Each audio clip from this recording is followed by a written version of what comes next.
el Evangelio de Juan, el capítulo 3, del versículo 11 al 21.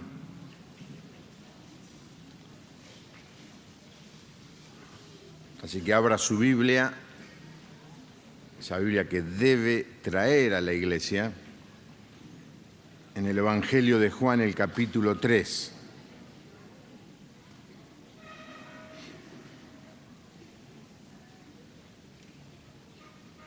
Las madres llevan, lo que veo, llevan a los niños a la sala cuna. Ese es el ruido que se está haciendo, ¿no es cierto?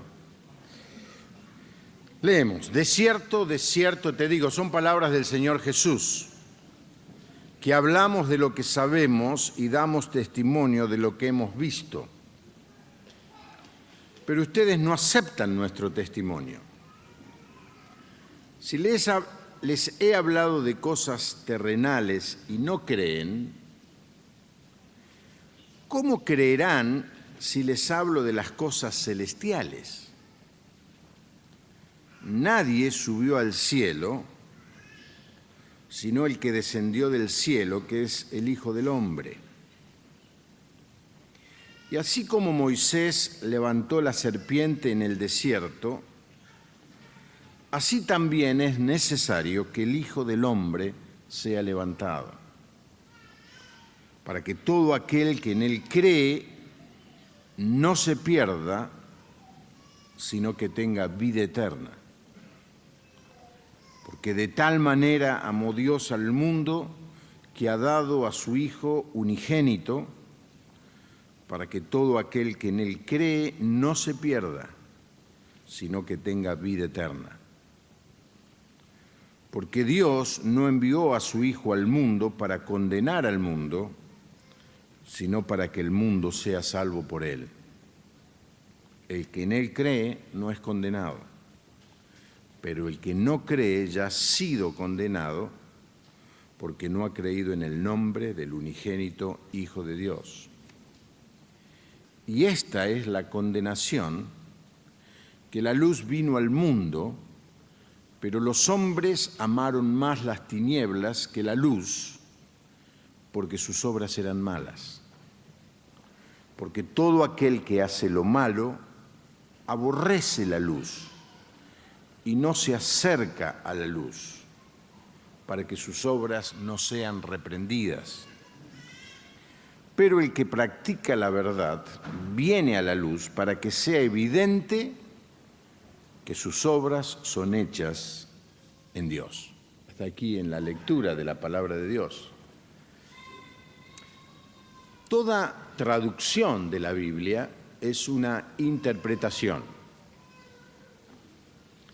Y esto es muy claro en la versión del lenguaje actual que ustedes muchos tienen en sus manos.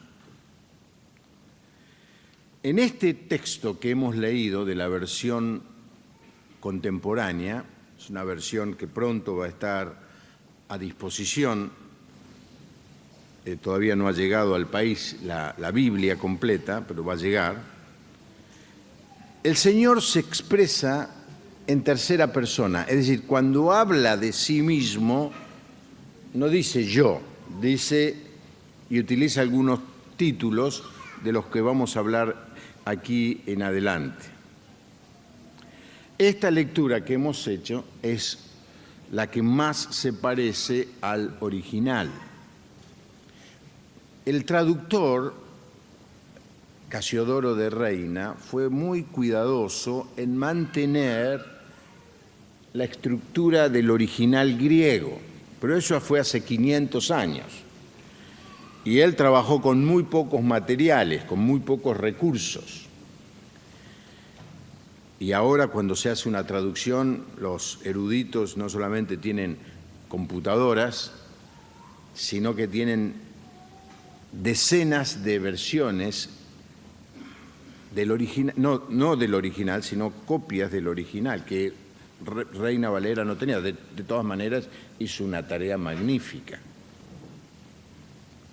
Ahora, la que vamos a leer ahora, la versión del lenguaje actual, es una interpretación porque interpreta con toda precisión con absoluta precisión algo que esta versión que acabamos de leer la menciona en tercera persona.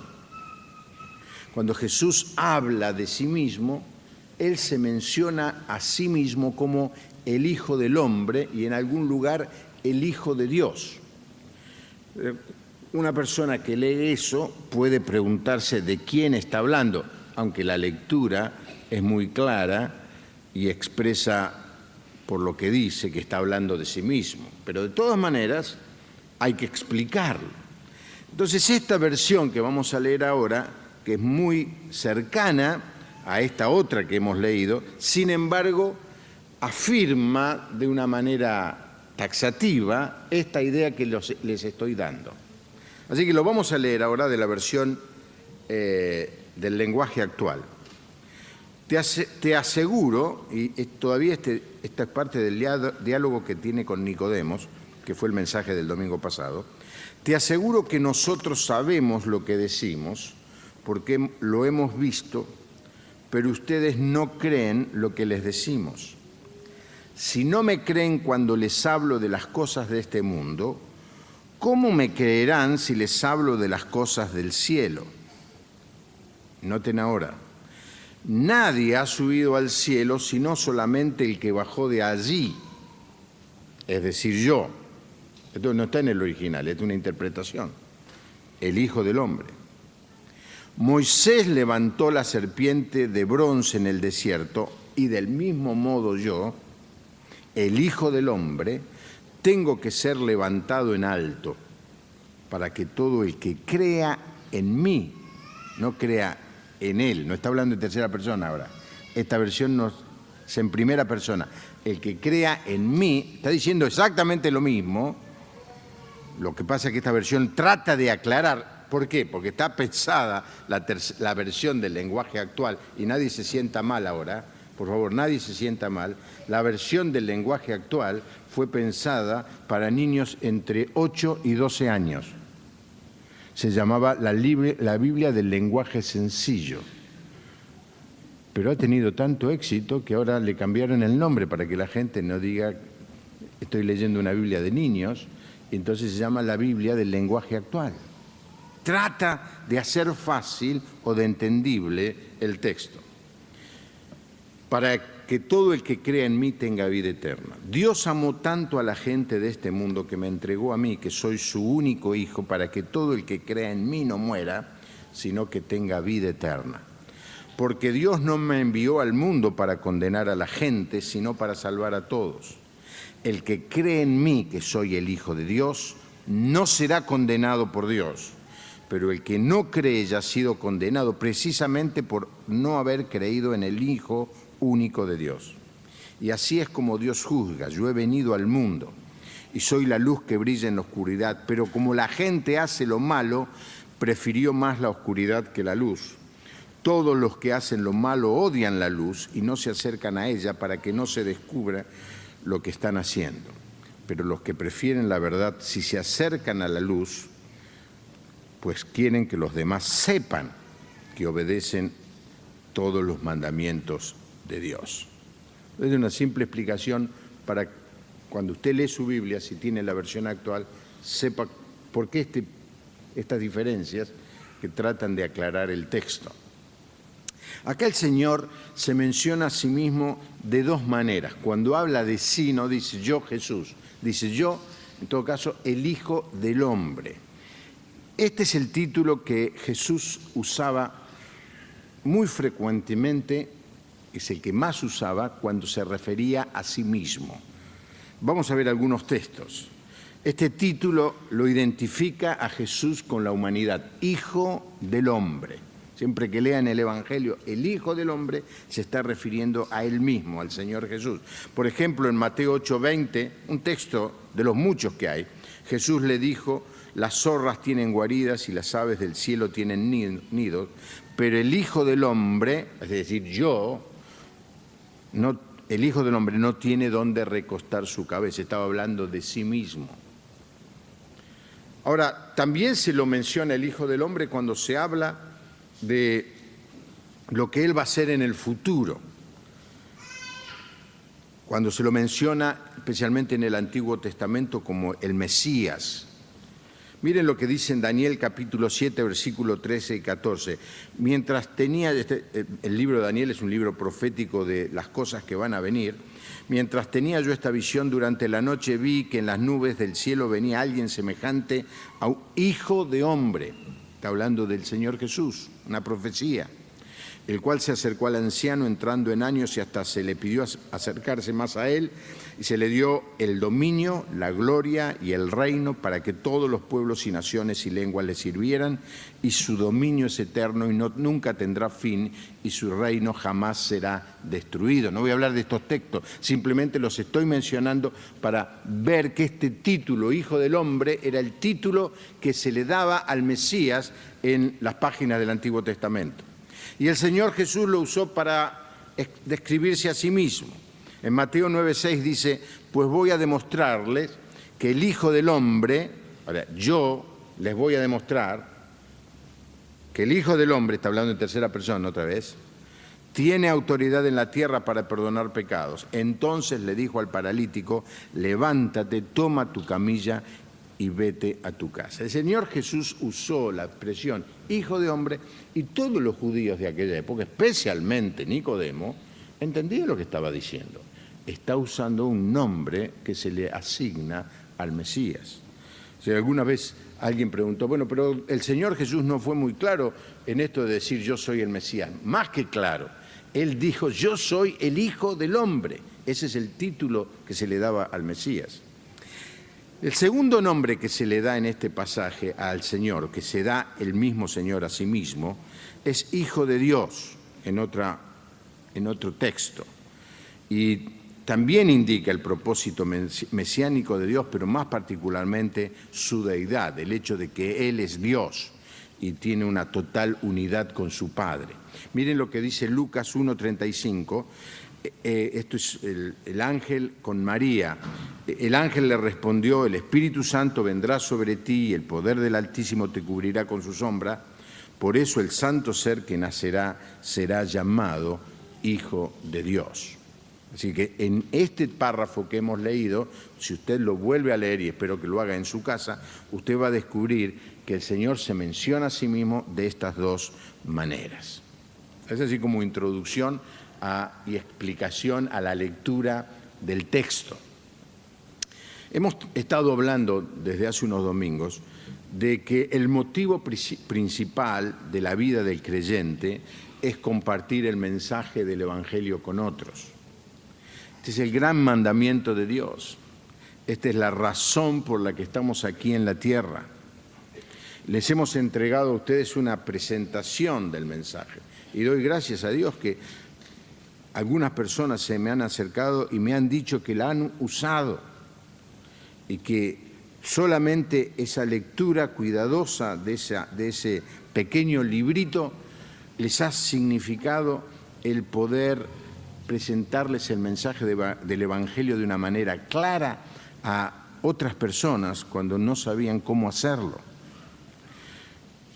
Pero ahora estamos tratando de entender el mensaje que la Iglesia predica, que el Señor Jesús nos dijo que predicáramos. Muy triste es cuando una persona empieza a hablar del Señor y no sabe qué decir y pierde en el camino se le ha perdido muchas verdades del Evangelio. ¿Qué es el Evangelio? ¿Qué es lo que tenemos que predicar? Yo le dije ya más de una vez, el predicar el Evangelio no es decirle a la gente, vení a la iglesia que es un buen ambiente, la gente es muy buena. Eso no es predicar el Evangelio. No es decirle, mirá, si venís la gente va a orar por vos y se van a preocupar de tus necesidades. Eso no es predicar el Evangelio, aunque está bien que lo digamos y está mejor que lo hagamos. Predicar el Evangelio es tomar la iniciativa para hablarle a la persona el mensaje de Dios, hacerlo en el poder del Espíritu Santo, dejando el resultado al Señor.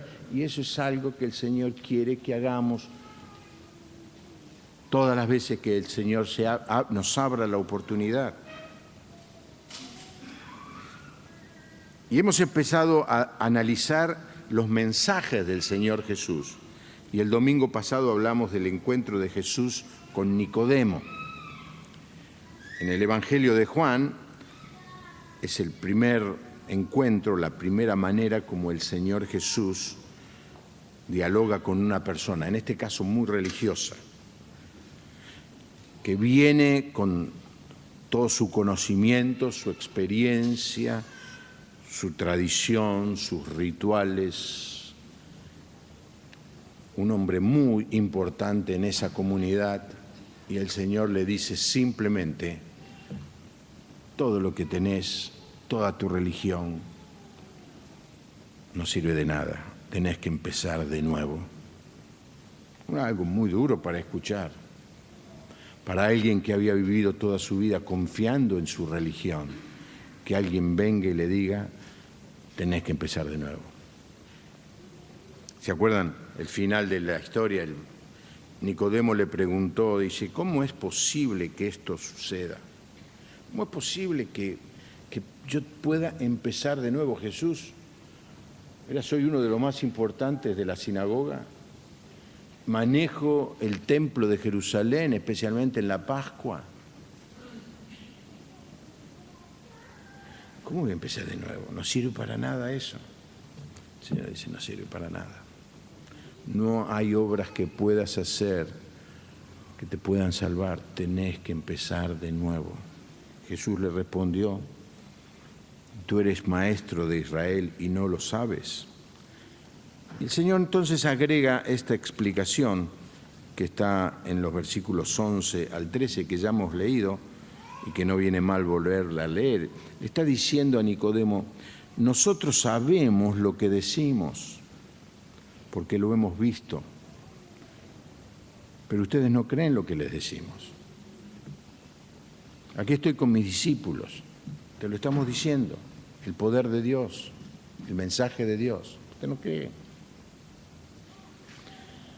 Y luego le dice: y si no me creen cuando les hablo las cosas de este mundo, ¿cómo van a creer si les hablo las cosas espirituales? ¿Se acuerdan cuál era la pregunta de Nicodemo?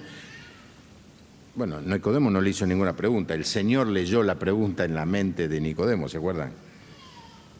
¿Cómo se llega al cielo? ¿Cómo se puede ser parte del reino de Dios? ¿Cómo ser parte de la familia de Dios? ¿Cómo vas a entender esto si no entendés las cosas de este mundo? Nadie ha subido al cielo sino solamente el que bajó de allí, es decir, yo, el Hijo del Hombre. Nicodemo, yo vengo del cielo, soy el Mesías, soy Dios. Y luego, en una clara profecía de lo que iba a ocurrir en el momento de dar su vida, el Señor menciona en una frase un incidente que vivió el pueblo de Israel en el desierto.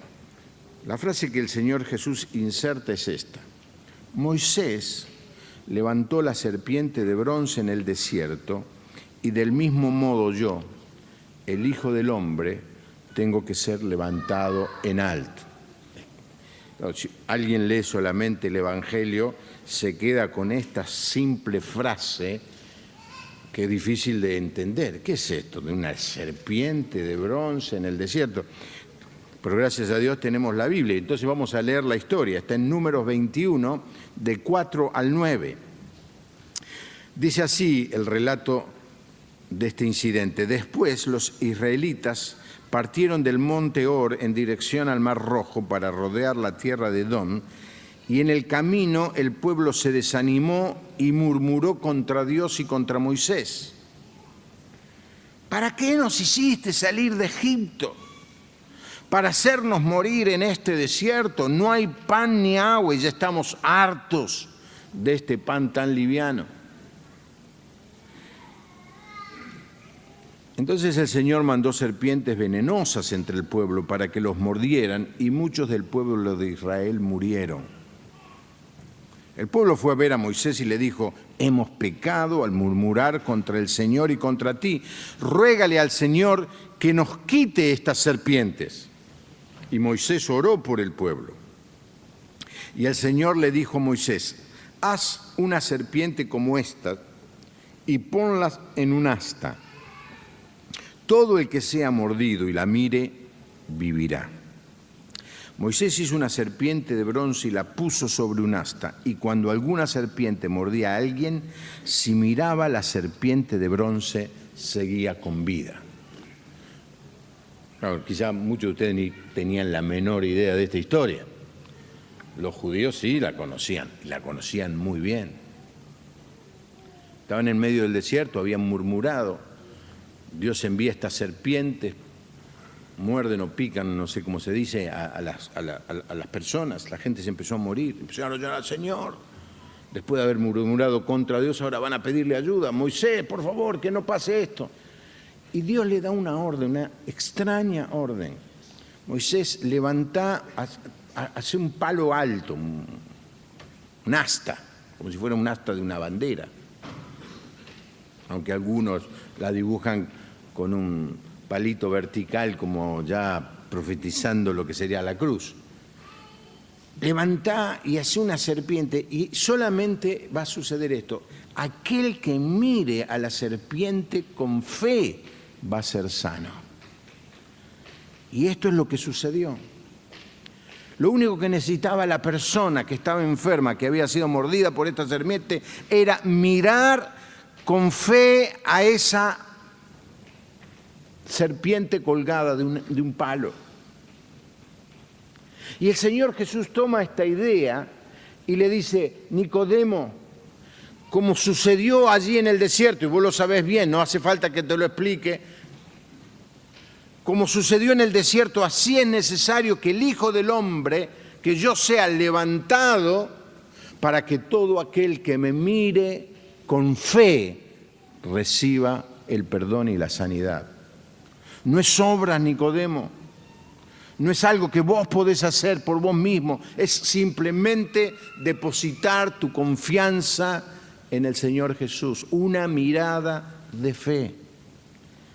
Más tarde el Señor iba a decir esto: y yo, si fuere levantado de la tierra, a todos atraeré a mí mismo. El Señor Jesús, hablando con Nicodemo, ya le está diciendo: en algún momento yo voy a ser levantado. Y como sucedió en el desierto, si la gente me mira con fe, va a ser sanada y salvada. Es un acto de fe. Y luego agrega esta frase, que en la versión que usamos es: para que todo aquel que en él cree no se pierda, sino que tenga vida eterna. Ya sabemos que estás aquí, ¿eh?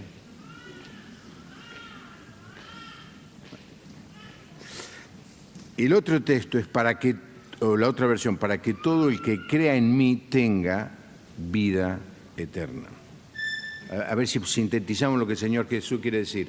Yo voy a ser levantado, voy a ser crucificado, para que todo aquel que mire con fe a Jesús, me mire a mí con fe, tenga vida eterna. Claramente en este pasaje el Señor divide a la humanidad en dos grupos: a los que creen y a los que no creen. Y llegamos a este versículo 16, que es conocido como el Evangelio en miniatura, el versículo más conocido de la Biblia, que sintetiza el mensaje del Evangelio. Miles de personas, solamente leyendo este texto, entendieron el mensaje de Dios. ¿Ustedes alguna vez vieron en algún partido de algún mundial de fútbol a alguien que tiene este ministerio ir y poner un cartel en inglés, Juan 3:16? ¿Lo han visto eso? John 3:16. Siempre se pone en un córner, que se llama un lindo ministerio. ¿Se vio unos partidos ese hombre? ¿Por qué? Porque él está apelando a un público que sabe que es Juan 3:16. Y un creyente en Cristo tiene que saberlo, y de memoria. Lo podemos decir de memoria sin mirar la pantalla. porque de tal manera amó Dios al mundo que ha dado a su Hijo unigénito para que todo aquel que en Él cree no se pierda, mas tenga vida eterna. Y en este texto podemos encontrar miles de verdades. Aquí vemos el plan de Dios para salvar la raza humana. Aquí se nos habla del amor de Dios por todos y cada uno de los hombres. Aquí se nos habla del amor hecho acción al dar a su Hijo. Aquí se nos habla de que la entrega más valiosa fue el regalo más grande jamás ofrecido, su propio Hijo. Aquí se nos dice lo que se requiere para ser salvo. Y aquí se nos dice cuál es el alcance de esa salvación. Se me adelantó nuestro hermano Hugo al expresar un poco lo que yo quería expresar. Juan no sabe cómo dimensionar el amor de Dios. Y utiliza esa expresión de tal manera. ¿Qué quiere decir eso? ¿Cómo podemos medir el amor de Dios? ¿Cuánto Dios nos ama? ¿Cuánto Dios ama a la raza humana? ¿Cuánto Dios ama a cada ser humano? ¿Desde cuándo nos ama Dios? ¿Ama a Dios a todos los hombres por igual? Toda la Biblia es una historia de amor de Dios por la raza humana. Si usted la lee, la Biblia, léala como una búsqueda de Dios, de bendecir a la raza humana. Y este es el gran mensaje que debemos hacer conocer. Cuando usted va a hablar con una persona, la primera cosa que usted tiene que señalar es que Dios ama a las personas, ama a cada ser humano. Podemos decir, como tantas veces decimos, Dios te ama, no importa lo que hiciste, lo que sos, cuán lejos estás de Él, Dios te ama. Miren, si hay un mensaje revolucionario en este mundo quebrantado, fraccionado, donde ya ni siquiera se encuentra amor en la familia, que era el bastión del amor. Una familia era la expresión de amor. Hoy las familias no necesariamente tienen amor. Es que Dios ama. Es un mensaje tremendo, especialmente para aquellas personas que han sufrido el abandono, para aquellas personas que han sido lastimadas por sus seres queridos, por aquellas personas que por alguna razón han tenido que criarse solos en medio de esta sociedad cruel. Dios te ama. Los otros días una hermana llevó el papel del mes pasado de Semana Santa que decía, alguien que te ama murió por vos. Y me contaba que la persona que lo recibió se puso a llorar. Porque nunca, o hacía mucho, que alguien no le decía, Dios te ama. Yo no sé predicar el Evangelio. Hermano, anda a decirle a la gente, Dios te ama. Después si quiere traerlo a la iglesia, pero por lo menos decirle que Dios le ama. Este es el gran mensaje del Evangelio. Dios no es un Dios cruel que se complace en ver a la gente yendo a la condenación eterna. Para nada. Dios es amor. Mire lo que dice en Jeremías 31:3. Jehová se manifestó a mí hace ya mucho tiempo diciendo, con amor eterno te he amado, por tanto te prolongué mi misericordia. Dios nos ama desde antes de que nosotros hubiéramos nacido. Y si hay alguien aquí en esta noche que viene hace poco por primera vez Este es el gran mensaje. ¿Cuál es el mensaje de la iglesia evangélica? Más que eso, ¿cuál es el mensaje de Jesús? Dios te ama, Dios te ama. No importa lo que hiciste, Dios te ama. No podés hacer nada para que Dios te ame más. No podés hacer nada para que Dios te ame menos.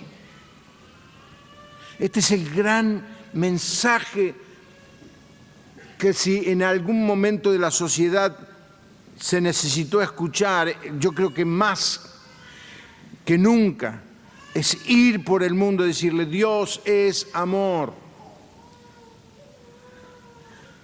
Por eso Pablo está preocupado de que los creyentes en la ciudad de Éfeso entiendan lo que es el amor de Dios.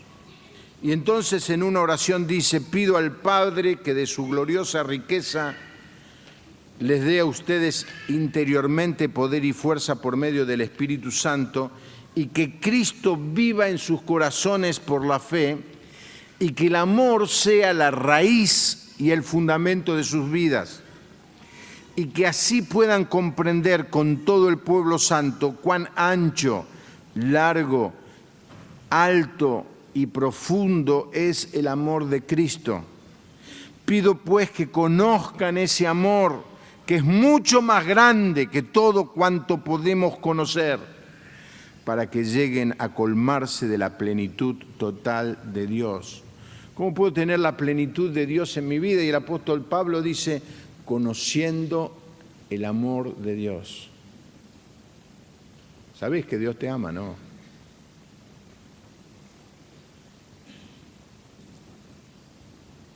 El diablo te dice, pero ¿qué te va a amar a vos? Sos un piojo ni siquiera resucitado. Sos uno más del montón. Dios te ama.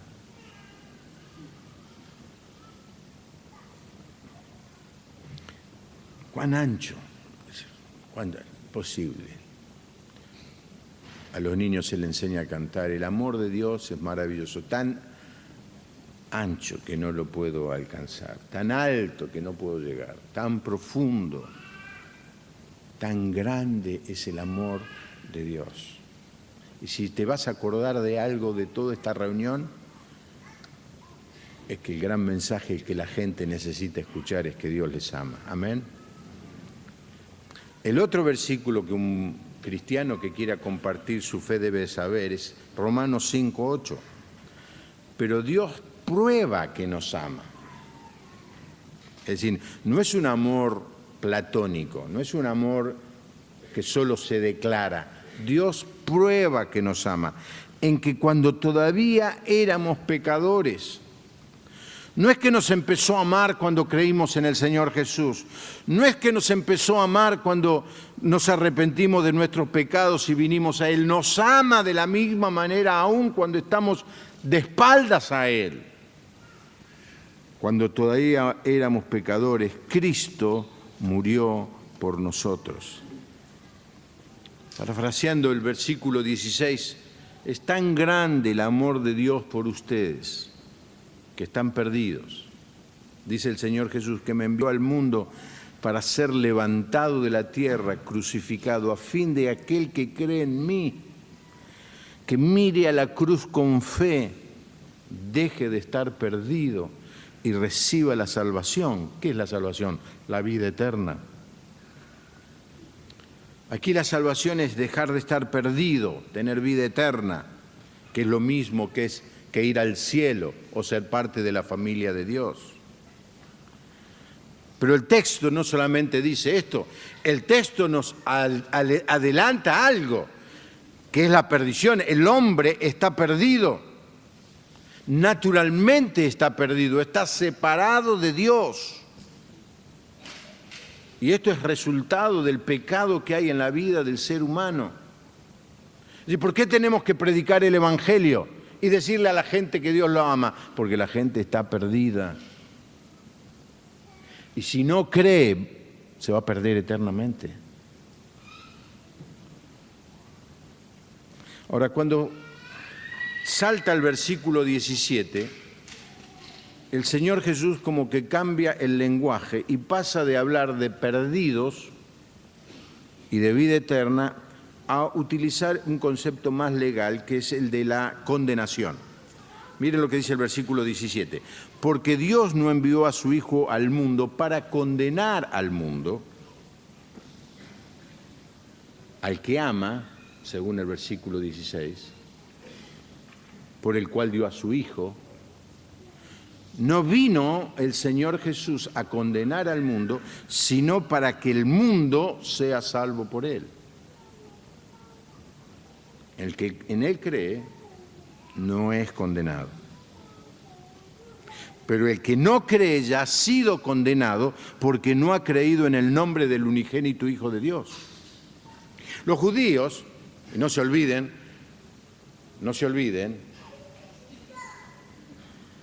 el Señor Jesús está hablando con un judío fanático religioso. Ellos tenían la idea de que cuando el Mesías viniera, la primera acción que iba a hacer es hacer desaparecer de la tierra a los paganos y a los gentiles. Sacaban esto de un texto del profeta Amós.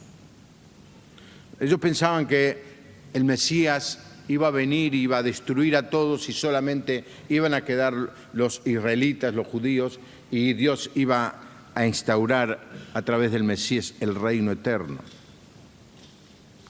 Pero Jesús le dice a Nicodemo, pero no, están muy equivocados.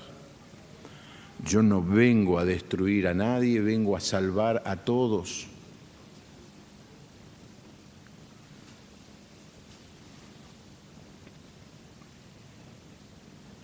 ¿Se acuerdan cuando el Señor habló con Abraham, hizo el pacto con él? Cosa que los judíos se olvidaron. Cuando le dijo a Abraham, en ti serán benditas, ¿quiénes? Todas las familias de la tierra. Aquella persona que encuentra con Jesucristo, que mira por fe la cruz, es libre de la condenación. Romanos 8:1 dice, por tanto, no hay ninguna condenación para los que están unidos a Cristo Jesús. El propósito de Dios es salvar a los perdidos. Él no quiere que nadie se pierda. Miren lo que dice 2 Pedro 3:9. El Señor no se tarda para cumplir su promesa como algunos piensan, sino que nos tiene paciencia y no quiere que ninguno se pierda, sino que todos se vuelvan a Él. Ese es el gran proyecto de Dios, ese es el gran plan de Dios, que todos se salven. Esa idea de que Dios se complace, se sonríe, se alegra cuando alguien se pierde es lo más contrario a Dios, casi es una blasfemia el siquiera pensarlo. Dios quiere que todos se salven y por eso dio a su único Hijo. Semejante prueba, no hace falta más explicación. Ahora pone solamente una condición: creer en su Hijo Jesús. Ahora, Dios sigue siendo un caballero. Él sigue respetando el libre albedrío de las personas, la posibilidad de que la persona decida lo que quiere ser o hacer. Jamás el Señor va a violentar a nadie. La salvación se ofrece, no se impone.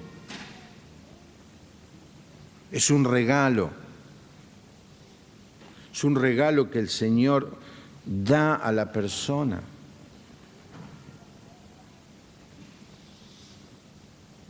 Y el versículo 18 nos señala algo interesante. Las personas no van a ser condenadas en el juicio cuando se enfrenten con Dios y le tengan que decir, no creí en Jesús como mi Salvador. No dice eso. Las personas se condenan ya mismo cuando deciden no creer en Jesús y no le dan su vida.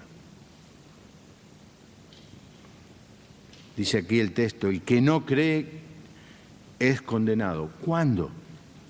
Ya. ¿Quién lo condena? La persona se condena a sí misma. Cuando alguien rechaza a Jesucristo, no es que Dios te condene, Dios te invita, te ofrece el regalo, envió a su Hijo. ¿Qué más querés que haga? Cuando la persona dice no, se está condenando a sí mismo. Eso es lo que dice el texto. Las sentencias en el futuro, la condenación es hoy. Ahora alguien puede hacer esta pregunta, pero entonces, siendo la oferta tan grande, el regalo de amor tan accesible, ¿por qué las personas rechazan? Y esto lo explica el versículo 19 y versículo 20. Y esta es la condenación. Que la luz vino al mundo. ¿Quién es la luz? Jesús. Se mencionó como el Hijo del Hombre, se mencionó como el Hijo de Dios.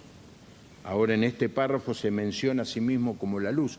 La luz vino al mundo, pero los hombres amaron más las tinieblas que la luz, porque sus obras eran malas.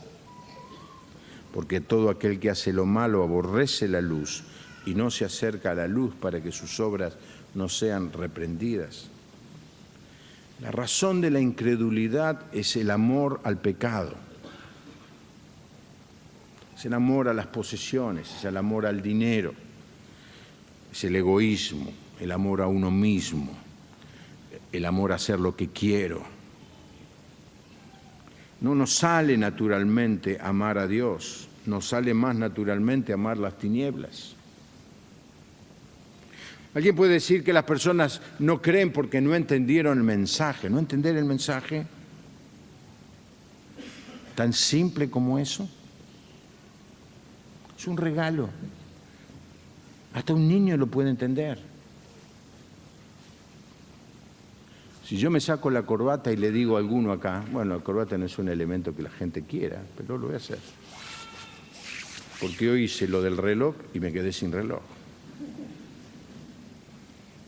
¿Hay alguien que quiere recibir por regalo esta corbata? La verdad que me gusta mucho esta corbata.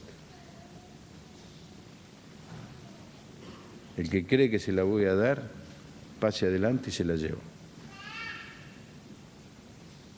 Marcucci.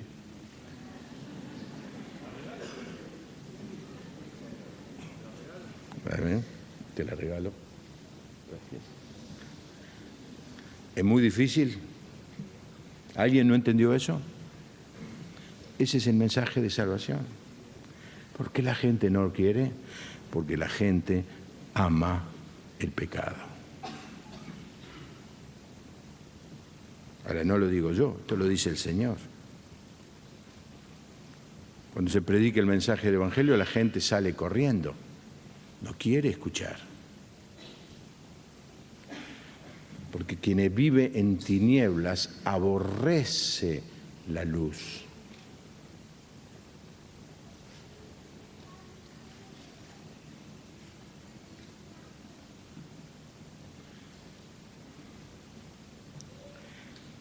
Y es algo trágico que los hombres amen más las tinieblas que la luz. Han pasado miles y miles de personas por este lugar. Y cuando escucharon el mensaje del Evangelio, dijeron, ¡ay, qué bueno! Pero cuando dijeron, bueno, pero hay que arrepentirse de los pecados y cambiar de vida, porque eso es lo que va a producir Jesucristo en vos. ¿Estás dispuesto? Ah, no. Yo quiero el regalo sin ninguna implicancia. Yo quiero la oferta, pero no la demanda. ¿No entendiste bien?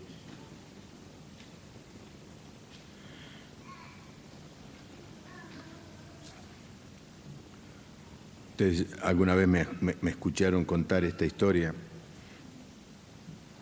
por el trabajo de mis hermanos, los mellizos. Tuve la oportunidad de conocer y de predicarle el Evangelio a Guillermo Coppola. Y un día lo saqué al aire por radio y yo no me puedo olvidar por por el impacto que tuvo ese diálogo con mi mamá. Cuando estábamos ahí en Radio Municipal de 10 a 12 de la noche, tuvimos 3 años seguidos, un día lo saco a Guillermo Coppola, que se acuerda mucho de una anécdota que conté yo, siempre, no lo veo casi nunca, pero cuando me ve se acuerda de la historia. Y yo le pregunté, digo, ¿es cierto, Guillermo, que son tan felices en los boliches, en los nightclubs, en la revista Caras, en la revista Gente, salen las fotos de los artistas, de las modelos, de los deportistas, todos sonriendo? Y él me dice, no, Juan Pablo, son todas mentiras. Hay tanto dolor, tanto sufrimiento. Y me dice así, yo sé que la verdad está... Y para él el mensaje del Evangelio era el trabajo que hacían mis hermanos, ¿no? Entonces, la verdad está en el camino de atletas cristianos, que era, digamos, el ambiente donde él había escuchado el mensaje del Evangelio. Pero es muy difícil, es muy difícil. Mi mamá escuchó eso y se puso a orar. Y al otro día me dice, estoy orando por esa persona. ¿Por quién? Por ese que dijo que no aceptaba al Señor Jesús porque era muy difícil. Ah, ¿no sabés quién es? No, no tengo la menor idea quién es, me dice. Es un personaje de la noche de Buenos Aires. Ojalá que el Señor lo alcance alguna vez, porque Dios lo ama a ese hombre y le ha dado la oportunidad una y otra vez de escuchar el mensaje del Evangelio. La última vez, cuando Palau estuvo en Avenida Libertador, tuvo como 1 hora hablando con él, solamente con él. Así que el mensaje lo escuchó. Dice, ¿por qué no lo aceptó? No quiero prejuzgar, pero el texto dice, la luz vino al mundo, pero los hombres aman más las tinieblas que la luz. Quizás hay alguna persona aquí que cuando le hagamos la invitación de aceptar a Jesucristo como su Salvador, me encanta que Dios me ame, me encanta que me quiera dar un regalo, pero hasta ahí llego, no estoy dispuesto a dejar la oscuridad. Es ahí donde me siento cómodo, eso es lo que me gusta. Está bien, Dios respeta tu decisión. El que no cree, que dice el texto, ya está condenado. Para describir esto hay un texto en Romanos 1:32, dice, aunque saben bien el juicio de Dios en cuanto a los que practican tales cosas son dignos de muerte, no solo las hacen, sino que también se regodean con los que las practican. Estos son los que aman las tinieblas. No solamente la hacen, la promueven, la disfrutan. Las tinieblas aborrecen la luz. Puedo decir, tengo oposición cuando empiezo a compartir el mensaje del Evangelio, la gente se me pone como loca, no quiere escuchar. Pero no tengas ninguna duda que va a ser así. ¿Por qué? Porque las tinieblas aborrecen la luz. Pero ese es nuestro trabajo. Y para finalizar, el Señor hace una invitación en el versículo 21. El que practica la verdad viene a la luz, para que sea evidente que sus obras son hechas en Dios. Venir a la luz, venir a donde está el Señor, venir a recibir el mensaje, venir a entregarle la vida. Hay muchas maneras de expresar lo que es el nuevo nacimiento, la conversión, el entrar en la familia de Dios.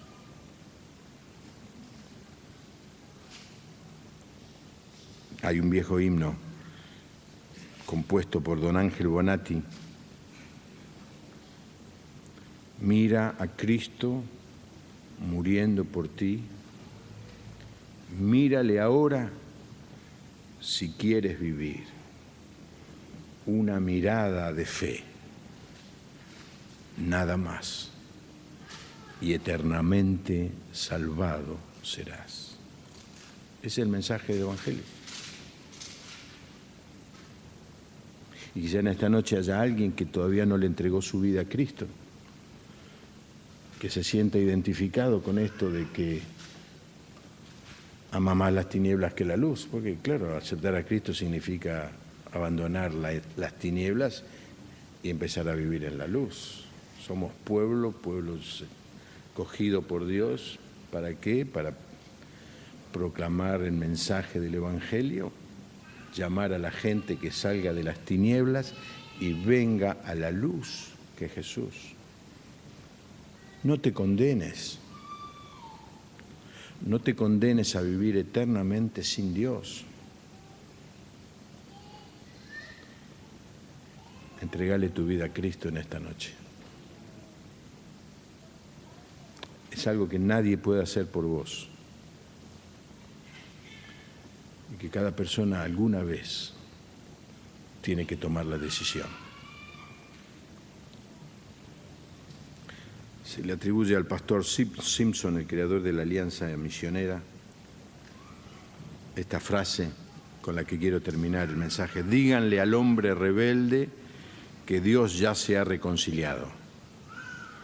Díganle que la justicia ha sido satisfecha, que la pena del pecado ha sido pagada, que el juicio por nuestra culpa ha sido cancelado, que la condenación de los pecadores ha sido anulada, que la maldición de la ley ha sido eliminada, que las puertas del infierno han sido clausuradas, que la entrada al cielo está abierta, que el poder del pecado ha sido anulado, que la culpa de nuestras conciencias ha sido sanada, que los corazones rotos han sido consolados, que la tristeza y la miseria de la caída se terminó, porque Cristo murió en la cruz para traernos la salvación. Todo aquel que cree tiene vida eterna. Bendito sea el nombre del Señor. Por eso cantamos: ¡qué maravilla! Jesús me salvó. Esto es lo que tenemos que compartir, hermano.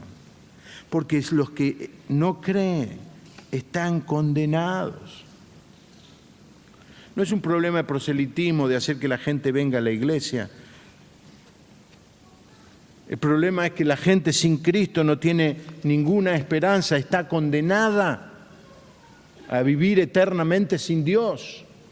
Eso tendría que encender nuestros corazones y decir: no voy a permitir que ninguno de los que está al lado mío, ni un compañero de trabajo, ni un compañero de estudio, ni ningún familiar, se quede sin la oportunidad de conocer que Dios le ama, que Dios le invita a venir a la luz. La gran tarea de la iglesia, la gran tarea de cada cristiano. Amén, hermano. Inclinamos nuestro rostro y oramos al Señor. Y si alguien ha escuchado este mensaje y todavía nunca ha tomado la decisión de entregarle su vida al Señor, evitamos hacer un show, pero queremos darte la oportunidad de que esta sea tu noche. Es tan claro: aceptás el regalo, te arrepentís de tus pecados, reconoces que estás perdido, de que viviste hasta ahora en las tinieblas y venís a recibir el regalo y Dios te dice: bienvenido. Mandé a tu hijo para que exactamente tomes esta decisión que he esperado toda la vida que tomes.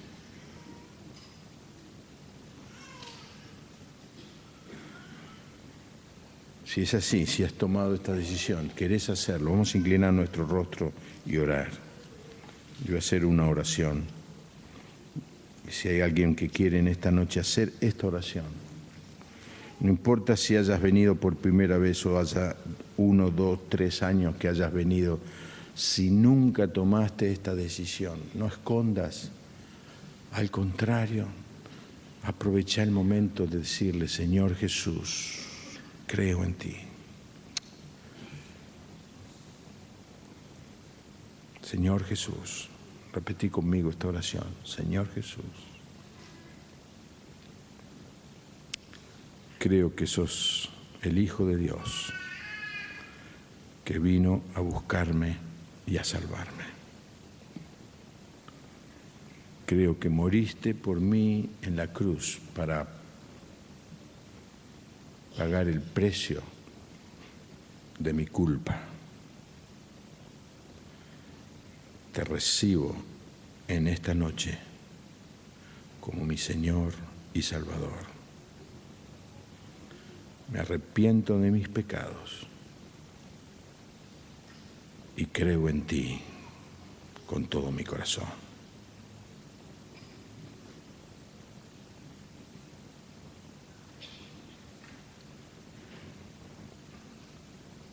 Si alguien hizo esa oración, mientras todos estamos orando, no quiero hacerlo fácil esto. Tomar esta decisión es una decisión muy seria. Si usted ha hecho esta decisión y quiere manifestarlo levantando su mano, decir: yo en esta noche tomo la decisión de recibir a Cristo. Levante su mano en este momento. Que el Señor le bendiga, hermana. Que Dios le bendiga. ¿Quién más?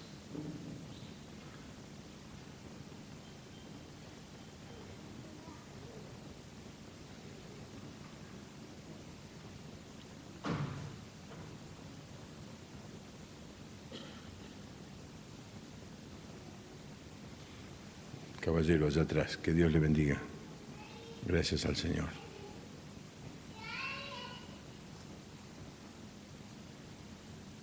Señor, gracias, gracias. Tu amor se extiende un día más. Tu paciencia se alarga para darnos la oportunidad de seguir anunciando el Evangelio de la gracia. Gracias. Gracias por estas personas y gracias por aquellos que están luchando, pero no se van a ir sin darte la vida en esta noche. Señor, la cosa más maravillosa es poder recordar que nuestra salvación es resultado de tu amor por nosotros en la cruz. Y ahora, al partir el pan, vamos a recordar que lo que es un regalo para nosotros, a ti te costó la vida, pero tú diste esa vida con el deseo de que cada ser humano se aprovechara de tu obra y de tu perdón. Y estamos aquí algunos de que nos hemos aprovechado de ese regalo y estamos muy contentos de poder decirte gracias, Señor, gracias, gracias. ¿Qué hubiera sido de nosotros? Gracias por tu inmenso amor, por tu obra perfecta en la cruz y por este pan que nos recuerda tu inmenso amor por cada uno de nosotros. Participamos de él con gratitud. En el nombre del Señor Jesús. Amén.